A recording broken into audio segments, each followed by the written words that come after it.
পশ্চিমবঙ্গ বিধানসভা নির্বাচন 2026-এর ভোট গ্রহণ পর্ব শেষ হতে প্রকাশ্যে এসেছে বিভিন্ন সংস্থা এক্সিট পোলের ফলাফল।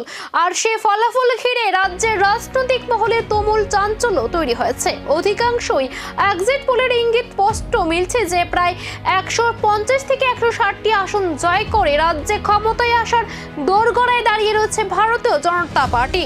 দুই দফায় অনুষ্ঠিত এই নির্বাচনে রাজ্যের বিভিন্ন প্রান্তে ভোটারদের ব্যাপক অংশগ্রহণ লক্ষ্য করা গেছে। গ্রামাঞ্চল থেকে শহর সব জায়গাতে দীর্ঘ লাইনে দাঁড়িয়ে মানুষ তাদের গণতান্ত্রিক অধিকার প্রয়োগ করেছেন। মহিলা ও প্রথমবারের ভোটারদের অংশগ্রহণ বিশেষভাবে উল্লেখযোগ্য। নির্বাচন কমিশনের প্রাথমিক রিপোর্ট অনুযায়ী এবারের ভোটের হার যথেষ্ট সন্তোষজনক। বিভিন্ন সরকারি সংস্থা ও সংবাদ মাধ্যমের এক্সিট পোল বিশ্লেষণে দেখা যাচ্ছে রাজ্যে বড়সড় পরিবর্তনের সম্ভাবনা তৈরি হয়েছে।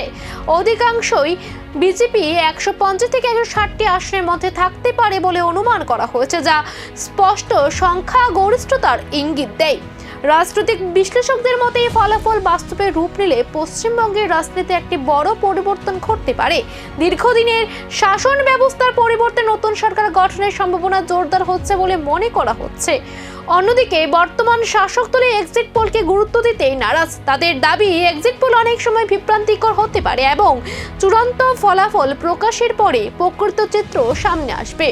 তারা আত্মবিশ্বাসের সঙ্গে জানিয়েছে জনগণের সমর্থন তাদেরই পক্ষে রয়েছে। যদি এক্সিট পোলের এই পূর্বাভাস সত্যি প্রমাণিত হয় তাহলে তা শুধু সরকার পরিবর্তনের ইঙ্গিত নয়, বরং রাজ্যের রাজনৈতিক সমীকরণে বড়সড় পরিবর্তন আনবে। উন্নয়ন, কর্মসংস্থান, কেন্দ্র রাজ্য সম্পর্ক এই সমস্ত বিষয় আগামী সরকারের কাছে বড় চ্যালেঞ্জ হয়ে দাঁড়াবে।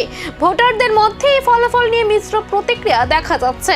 একাংশ পরিবর্তনের আশা করছেন, অন্যদিকে অনেকেই স্থিতিশীলতার পক্ষে মত দিচ্ছেন। তবে সকলেই নজর এখন চূড়ান্ত ফল ঘোষণার দিকে।